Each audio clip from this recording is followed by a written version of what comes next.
RDC est une et indivisible. Et la population de Tonon, c'est qu'il faut tout arrêter pour faire face à cette situation.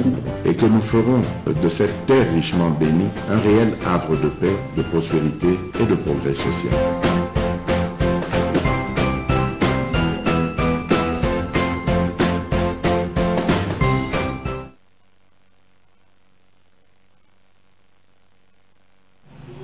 Ça va par cœur ne pas savoir, mais il faut savoir. Car l'homme né grandi, évolue au sein d'une société qui l'enrichit et qui doit aussi enrichir. Hors de cette idée, hors de cette logique, il n'y a point d'homme. Messieurs et dames, bonjour. Vous suivez MKBS Télévision partout à travers le monde. Vous nous suivez dans 24 communes à Kinshasa, mais vous nous suivez aussi dans 26 provinces. Sur YouTube, vous allez à millions. Moyen ya ko lobela bino ezalité merci na confiance pour fidélité bopesi ebiso baye bazolanda biso na tente to lobi boye bozala apôtre bozala évangéliste opanzi sango ya chef na biso yebisa ba congolais nyonso lukuta isili ba kosi biso trop na ba TV ya nzadi trop la muki boy kadjosha na kadjosha. Il est grand temps maintenant que ozala informé du début jusqu'à la fin ozangata seconde mon côté ya actualité ya Congo ya Libanda et ya Bisika nyonso. Merci Nabino ce qui ozui signal betela mutubusu di solo. Président Meda a commis chaque jour 8h au Kolandangai, 10h au Kolandangai, pourquoi pas 20h, il faut au Landangai à 12h. Alors l'actualité qui évolue, mais je vous dis, je prends rendez-vous avec vous, TV la vérité, yango moni kombo à monsieur Zali, rien que la vérité.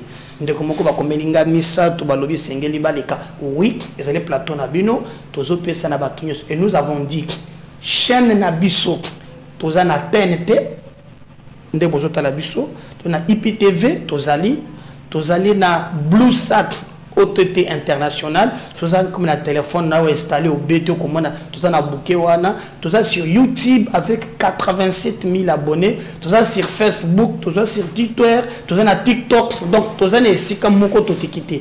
Donc nous avons dit vous avez la chance pe na possibilité ya koluka ke ola kisa eloko na biso aw et si on donne par exemple na YouTube on vous suit par 87 000 personnes la produit nayo sans compter bayina ba plateforme musus bazali kota la biso et nous avons fait ça parce que vous avez droit et loko nayo eyeban vous avez droit musala ne batu baye bayango dossier nayo moko yakanango aw to ko beta solo na YouTube vous nous aider c'est-à-dire si c'est pour la première fois que lien il y a émission nabiso et comme lieu topé au taliango salandenge moko ko continuer ko talate soki ozana no abonné te non on ozo songa bisote sala que na communauté yo ozali bo partager lien et d'ailleurs YouTube bazana possibilité ko tala biso non zone telle ba partager vidéo na yo mingi et ba wana na beteli bango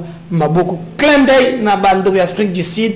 Vous avez tellement partagé nos émissions. Respect Nabino, Nabandeko Nyonso pe baza partout bolanda lokona na bango. Vous partagez les liens de l'émission, mais aussi vous allez vous abonner massivement pour te bo pesa biso makasi. Tokobeta di solo ezo yinda wa ezali débat monene entre union sacrée ezo brûler nini lisusu makambo ya ba poste nini poste ya Sénat. Nani a kokoma président ya Sénat ba voix et télé. Mais comment Nathan ya Kabila PPRD azaki na Assemblée nationale, PPRD azalaki na Sénat, PPRD azalaki na primature, PPRD azalaki na DIRCAB, mais mokonzi ya Tshisekedi nyonso bazo papaka ndam IDPS azane loko mobimba te. D'ailleurs bamsukutu bakomeko douter même na Judith bako douter sundenge nini mutu yake na IDPS Augustin Kabuye mutu yambaki ye kalibone bo douter ye moni bazo mona clarté pona yango esengeli comme Assemblée nationale et qui na bato balobaka Swahili esengeli pe Sénat ekende côté moko. Alors l'ancien premier ministre Jean-Michel Samalukonde ye obozomona wana alobi yete me mutune moko Dani Banza alobi o Fachala kaki biso alobaki bino bato bokozo Assemblée nationale. Ah, c'est vrai hein? Mais quand on va un partage, il y a un communiqué va reporter na bango élection ya Sénat pour ça la malisusuté. Pour consensus exact. Bati a lobby ngai na signé contrat na Nzambe que fona liaka na trésor public. Comment boko changa libanda na bando ko dépenser mbongo na ngai te ngana liaka na compte ya l'état. Bana na ngai biso nous liaka na compte ya l'état. Sengeli na zonga lisusu muninga na ngambos asi azongi ebongo ngana tikala biso tokokufa na ba institution ata na nzete tozaka na ba poste leader na biso autorité ezako nkengo wa ndondo nde autorité morale na biso bino botanga classe boza ba jeune boko sala rien mais biso to signa pacte tokolia kaka na trésor public. Ce qui a béni l'État, Pine Koufi, l'État, Carburant ici, l'État, Alindia Bengel, bon, il n'a pas de bimba, et qu'on soit dans le trésor public. Oh, Ndoyi Nanga Kuna, Mbos, Aza deuxième, Nga Pefanazonga deuxième. Bogonza, tu sais que Jésus a profité. Bato IDPS, Baza distrait. Tant que vous avez une discussion, quand vous avez l'obité, vous avez mutukuna, vous avez un poste. En tout cas, attends aussi to bandaki masolo, mais yambaloyo, en tout cas, IDPS ka muntu akozwa présidence ya Sénat. Et souple qu'il était atali non non muntu IDPS, mais muntu Équateur. Ah, ndeli solo yebandiwana. Du coup, pour tout le monde, Dani Banza. Dani Banza, ce qui est ambassadeur itinérant, Aya Bimi, ou en tout cas, ce qui dépêche à Salimbe Batamako Fiogobim. Il dépêche à quoi prétendre Taloba. Il y a beaucoup de gens qui ont gagné l'élection. Biso photos ou kak. Balamoko a télévisé. Et le moment où il y a Sénat, et comme il y a Babikolo maintenant, nous les Katangé, nous les ceci. Et Dani Banza a bandi comme menacé. Mbalamoko, Mouzali, Zakari Bababasu. Ce que bandi ko tona mais bino Dani Banza na bakatangé en termes ya poids. Bovota Fati combien de pourcents? Et selon les informations, oye bimi ezake na espace Katanga bande konabiso wana bapesa Fati 17%. Ce qui est le sika Katumbi azui ba voix o bango ba soli campagne te ezana Katanga. Alors bango ba lobi Dani Banza ko intimider bisote baba tu Kabila baba tu Katumbi mais le bago est un système à fourmi. C'est comme ça que le consensus est zoamité et que va reporter Babilo Kouad. Mais Bitumba Kopotana Makas. Tout le monde même, Katumbi a Tindi Salomo Escadela, Poazoa, rapporteur adjoint. Ndenga Tindaki, Maman Abisokona, Oya Balterege Panama nationalité, le Munongo. Ndepe kwa tindi Salomo Escadela mune ba ndiko finga psikoyo viena Jean-Claude Bayende ye pas candidat ba to akatu ba ndiko finga ye bozo fingeleni ndeko nanga ye pa na droit ya ko postuler bino bozana mbongo bocha paquet.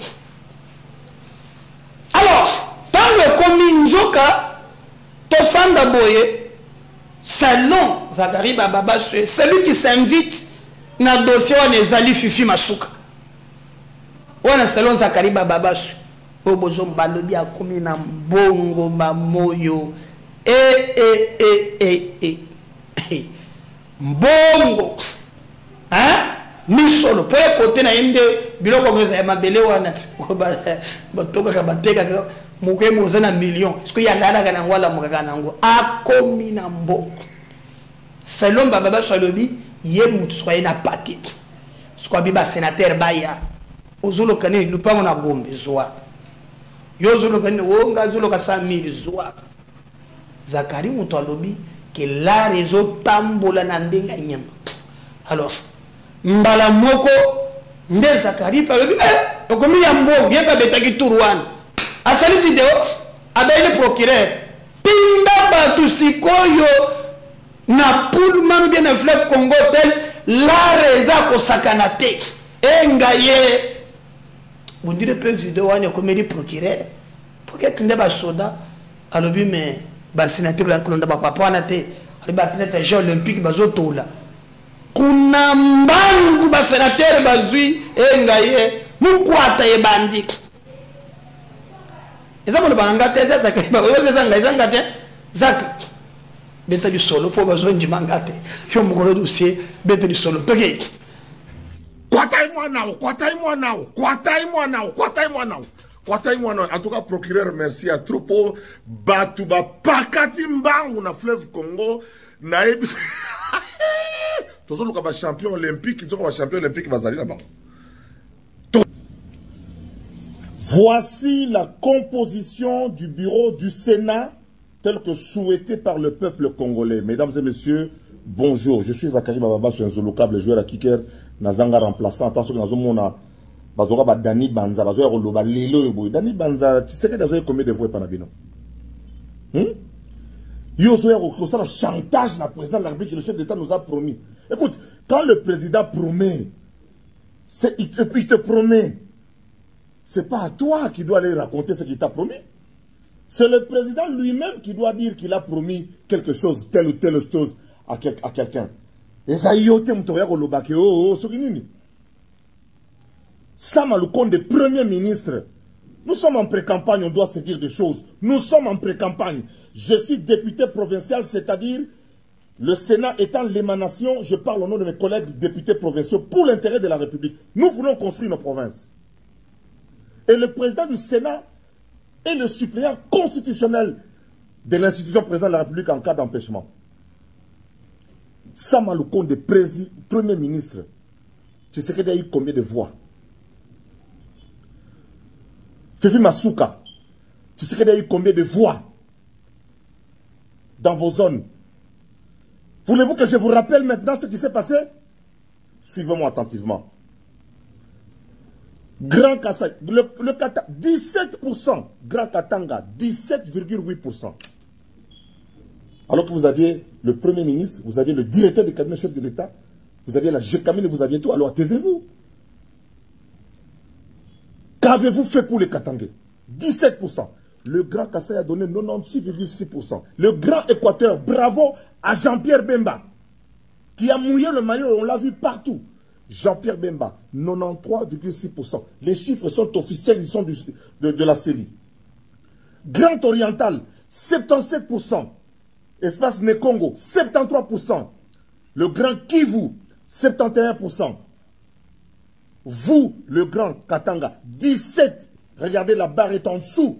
17%. Regardez, ça, ce sont des chiffres de la CENI. Le plus petit, là, c'est l'œuvre de Sam Aloukonde, de Dani Banza et de Fifi Masuka et tous les autres qui parlent aujourd'hui, qui envoient des gens pour insulter celui qui a réussi à réussir sa vie sans passer par l'argent. Vous prenez pourquoi tout le monde a de l'argent? Pourquoi que des gens comme nous, là, on nous gagne avec l'argent? Écoutez, vous devez vous apprendre à vous taire. Et j'aimerais vous dire, moi je suis plus katangais que beaucoup de katangais. Ah, ma femme m'a foutu à bongo. Moi, va chabien. Moi, va chabien. Un katangais ne ment pas. Un katangais ne punit pas ses propres frères. Dani Banza, ton argent, tes millions là, tu les as bouffés seul avec ta famille. Qu'est-ce que tu as fait pour la jeunesse du Katanga? Sam Aloukonde, Premier ministre. Tu as fait quoi pour la jeunesse? On appelle dans les mais Moi, je suis plus. Alors, revenons à l'essentiel. Je ne veux pas m'attarder sur des choses qui vont pas. Sachez simplement que, même si le président vous a promis, l'UDPS ne lâchera rien. On verra qu'avec vos millions, l'UDPS va vous démontrer que c'est une machine, une vraie machine politique. Le Sénat qui va arriver, l'UDPS aura 2 postes. Ça, c'est d'office et ça ne se négocie pas. Alors, je vais vous expliquer un peu sur le plan pédagogique. Vous savez quoi? À l'exemple de l'Église catholique, c'est le seul exemple que je peux prendre, il y en a plusieurs. L'Église catholique a divisé, depuis que l'Église est installée au Congo, le Congo en 6 provinces ecclésiales. Nous avons 6 archevêques. Il y a, si mes papiers, tout ce que je fais toute cette nuit, c'était apprendre pour venir parler ici, et je mets au défi n'importe quel scientifique. Oh, on va le contraire. Bon, ça, on s'est préparé pour en 2028. Bon, ça ne s'abat mbongo. Bon, on s'est chantage à bien. Le complot a été déjoué. Dieu aime le Congo et Dieu nous a aidés. Mesdames et messieurs, comme pour l'Église catholique, comme pour la majorité d'organisations internationales, il y a 6 grands espaces dans notre pays. Il y a l'espace Grand Équateur, espace Grand Oriental, espace Grand Kivu, espace Grand Kasaï, espace Né-Congo et l'espace Grand Katanga. 6. Dieu merci, ce sont les 6 postes qui reviennent au président de la République et l'autre poste qui revient à l'opposition. Et l'opposition aujourd'hui, c'est Moïse Katumbi. Faisons des choses pour l'équité et l'équilibre. On n'est pas des ennemis. Et nous dire ce que nous lisons là, ce n'est pas que Vieux Bahati, Guy Luando, Mama Fibi Masuka. Ça ne veut pas dire que tu es ennemi. Nous sommes en pré-campagne et nous parlons de pouvoir. Nous sommes en pouvoir en politique pour prendre le pouvoir. Vous avez fait votre stratégie. Elle a échoué. Voici maintenant la stratégie. L'UDPS vient de se réveiller. L'UDPS doit conserver la présidence du Sénat. Alors voici maintenant le scénario de Zakari Bababaswe.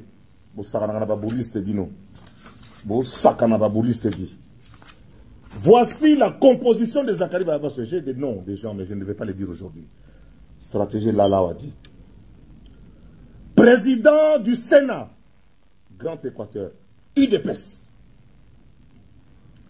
Vice-président du Sénat, Grand Katanga, AB. Deuxième vice-président du Sénat, Grand Kivu, AFDC. Rapporteur du Sénat, Né-Congo, AAAP. Rapporteur adjoint, opposition, Ensemble de Moïse Katumbi, qui a déjà désigné, semble-t-il, déjà Salomon Escadela. D'ailleurs, c'est le secrétaire général, donc je crois que ce n'est que Salomon Escadela, cette place-là, ça convient.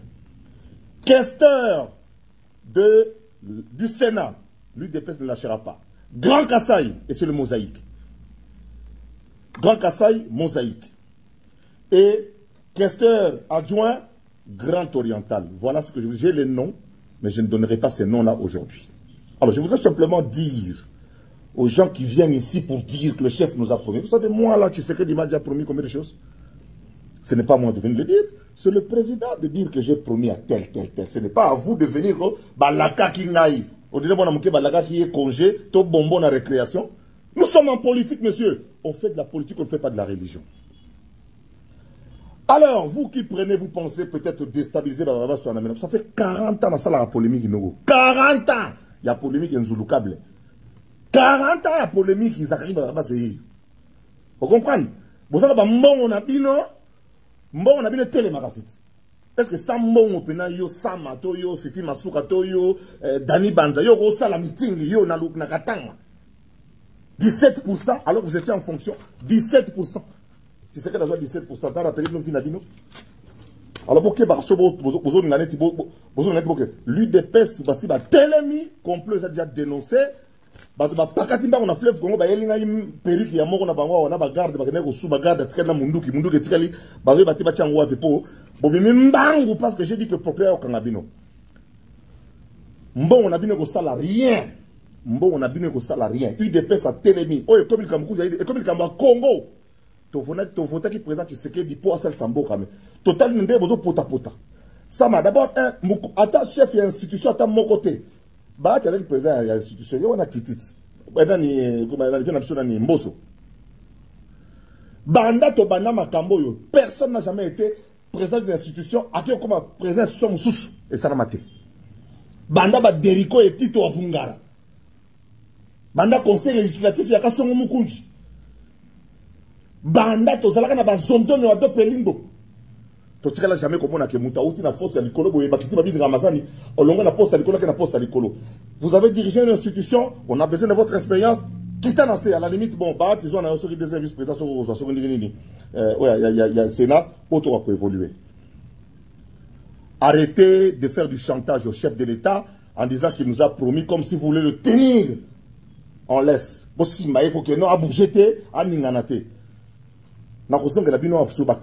Il de peste pure. Il de peste pure. Il de peste pure. Et puis vous allez l'Équateur. Grand Équateur. Pour nous qui toque au salir. Comprendre. Bon, petit Grand Kassai président. Numéro 2 dans son point. Grand Kassai numéro 1, numéro 2 Équateur. Bon, c'est la deuxième institution. Jean-Pierre Massari Moussa. Bon, c'est la deuxième institution. On a point de vue à Zakari Babas, un Zouloukab, le joueur à kicker qui vaut 80 millions de Congolais. J'exprime la vie des Congolais ici. C'est sans embâche parce que j'aime beaucoup tellement ce pays. Mon ali qui dit donc papa langa koufa na front na masasi. Donc je suis pour la République. Sona linga rambongo nde ba bingo kansara. Mo sona linga rambongo nde na koufa le msusu. Na sina koufa. Na fanda na maréchal, na fanda na Kabila père, Kabila fils. Ma sona mbongo ya la raté. La vie c'est normal na ko musala ko futa ngai mais na ya ko lela lukuta. Na ko kelela te nzamba yebaka bongisa ka batu. Alors bon, mais quand tu as un petit Mickey dépendant, on va dire que on voyager, on va poto, on va aux États-Unis. L'UDPS ne lâchera pas. L'UDPS a Rosava Poste parce que tu as préparé Bissos en 2028. l'UDPS a ça la mouki. L'UDPS a 2 postes. Président, na rapporteur, na questeur. Président, na questeur, après c'est pas mosaïque. On a un baba sur le Sibino. Abou, pia. Pipi dongo na kocha temena mola. Nani? Grand Équateur, bobo nga maja kuna. Nani UDPS pure na Sénat kuna. Allez vous pese poste. Na yebi koma mutango mena tiki. Wana tiki batu baba, abete du solo. C'est quoi lobby tangu batu ba kieko zo mbongo na hôtel.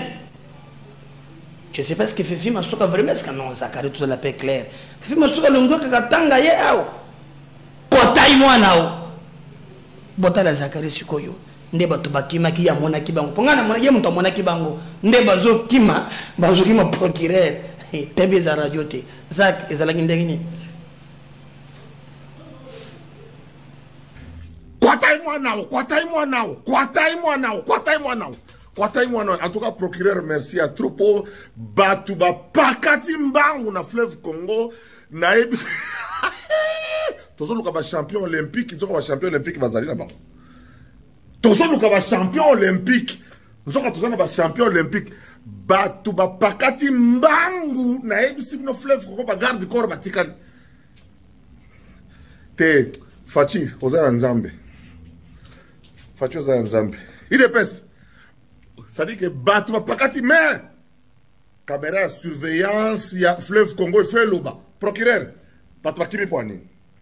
Bakimi nini, batu ba pansani nini, batu ba kimi nini. Ah, baba baswe, batu ba kimi nini.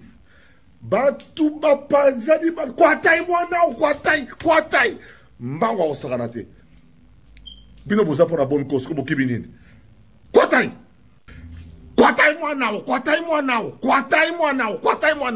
En tout cas, procureur, merci à trop. Batu ba pakati mbangu na fleuve Congo. Naïb Tozo luka champion olympique, ils ont champion olympique bazali là-bas. Tozo luka champion olympique, ils ont champion olympique. Batu ba pakati mbangu naïb si no fleuve ko ba garde corps batikani. Te Fachi oza nzambe. Fachi oza nzambe. Il dépêche. Ça dit que batu ba pakati mais caméra surveillance ya fleuve Congo fait loba. Procureur, batu bakimi poani. Bakimi nini, batu bapansani nini, batu bakimi nini. Ah, baba baswe, Batu bakimi nini? Batu bapanzani kwatai mwana kwatai. Mbango osakanate. Bino boza pour la bonne cause ko bokibi nini? Kwatai. Kwatai mwana. Ba champion olympique bazana Sénat. Bango kosakanate. Allez-y comprendre vraiment comment makambo ezali. De lo mokili mobimba to zongi sina isolonga na sepeli tozali kokanisa lelo le 2 août ba ndeko na biso oyo ba we ba bomi bango ba kofiliwa naturalité mais injustice oyo ba imposa bango na ba dongolo miso ba balingaka Kongo ekufa ndeka musingai. Je vais vous laisser suivre. D'abord, je ne sais pas ce qu'il faut tous après. Na moni na tongo wa na damuki batendele nga photo moko na lobi nzambe. Mais pourquoi boy na Congo? Le 2 août, otala mwana wana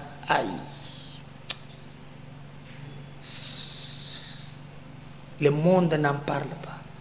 Je pleurais ma monsieur Bimingai. Tala Angelo Yanzambe Kagame sataniste. Botala, c'est qu'on fait au Congo. Cet ange de Dieu. N'allez pas commenter pour nous avoir émotion. Ça passe. Mais donc pourquoi bêter solo quand même on dit bato bakufaki.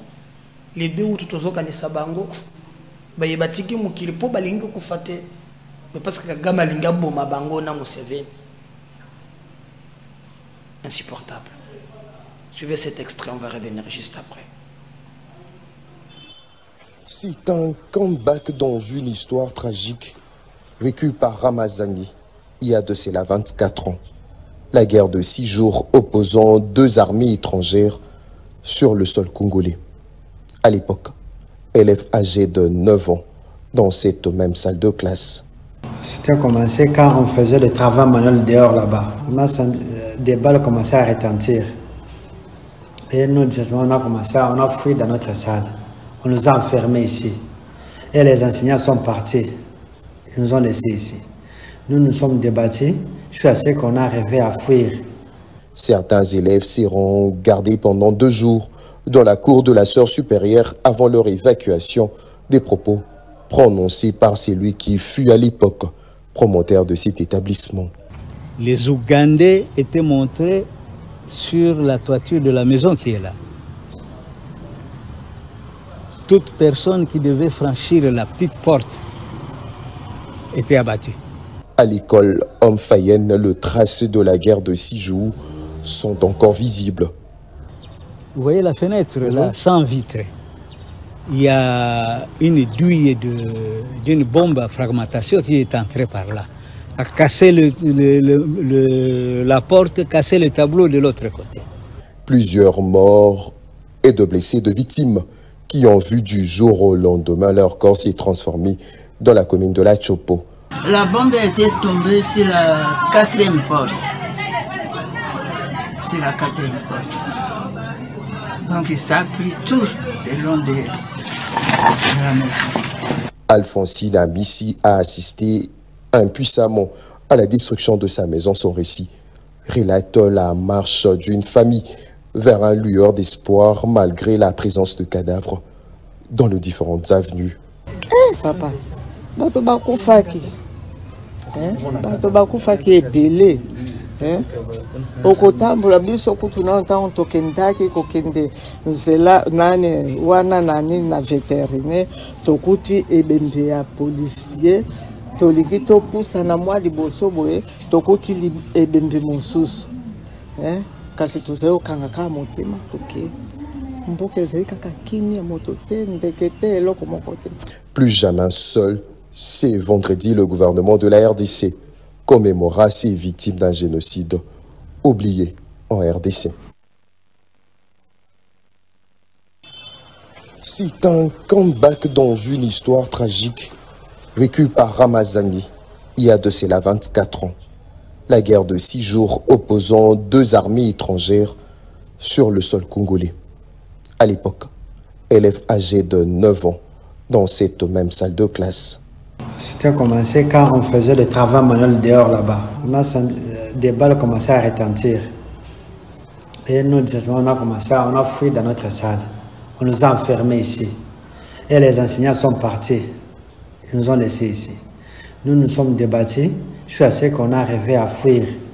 Certains élèves seront gardés pendant 2 jours dans la cour de la sœur supérieure avant leur évacuation, des propos prononcés par celui qui fut à l'époque promoteur de cet établissement. Les Ougandais étaient montrés sur la toiture de la maison qui est là. Toute personne qui devait franchir la petite porte était abattue. À l'école Omfayenne, les traces de la guerre de 6 jours sont encore visibles. Vous voyez la fenêtre là, sans vitre. Il y a une douille d'une bombe à fragmentation qui est entrée par là, a cassé la porte, cassé le tableau de l'autre côté. Plusieurs morts et de blessés de victimes qui ont vu du jour au lendemain leur corps s'est transformé dans la commune de La Chopo. La bombe était tombée sur la 4e porte. Sur la 4e porte. Donc ça a pris tout le long de la maison. Alphonsine Abissi a assisté impuissamment à la destruction de sa maison. Son récit relate la marche d'une famille vers un lueur d'espoir malgré la présence de cadavres dans les différentes avenues. Papa, bato bakufaki. Bato bakufaki ebele. Okotambola biso kutuna ntango tokendaki kokende nzela nani wana nani na vétérinaire tokuti ebembe ya policier tolingi topusa na mwa liboso boye tokuti ebembe mosusu kasi tozali okanga kaka motema toke mboka ezali kaka kimia moto te ndeke te eloko moko te. Plus jamais seul, c'est vendredi le gouvernement de la RDC commémora ces victimes d'un génocide oublié en RDC. Plus jamais ça. Plus jamais ça. Beaucoup reposé na kimia soki un jour mboka oyo kimia ezongi. Po bino bokeyi na sima bana na bino bazo continuer kokata bango maboko. Lokola mwana oyo qu'est-ce qu'il a fait? Innocente qu'elle est, regardez l'atrocité. Soki penza bino ba soda boteka kamasasi. Papa na bino alia kambongo ya teni ategela kaba Rwandais. Regardez ce qu'ils font. Et vous pensez que votre famille est kozala na kimia? Je pense pas. Pour na yango, le gouvernement va organiser na Kisangani le 2 août cette activité. Regardez comment elle est qui est très grave. On va clôturer avec cet élément.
Ah, je pensais que tu rêvais.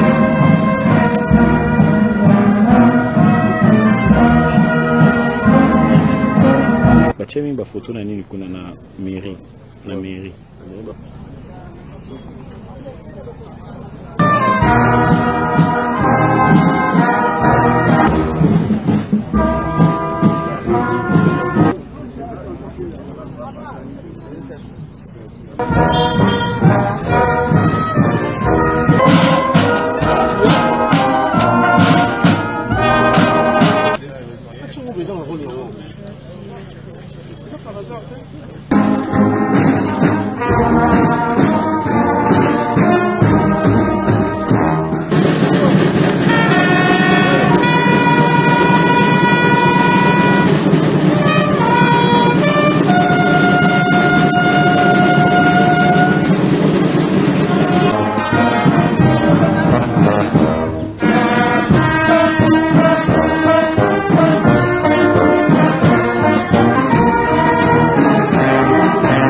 La RDC est une et indivisible. Et la population est au monde, c'est qu'il faut tout arrêter pour faire face à cette situation.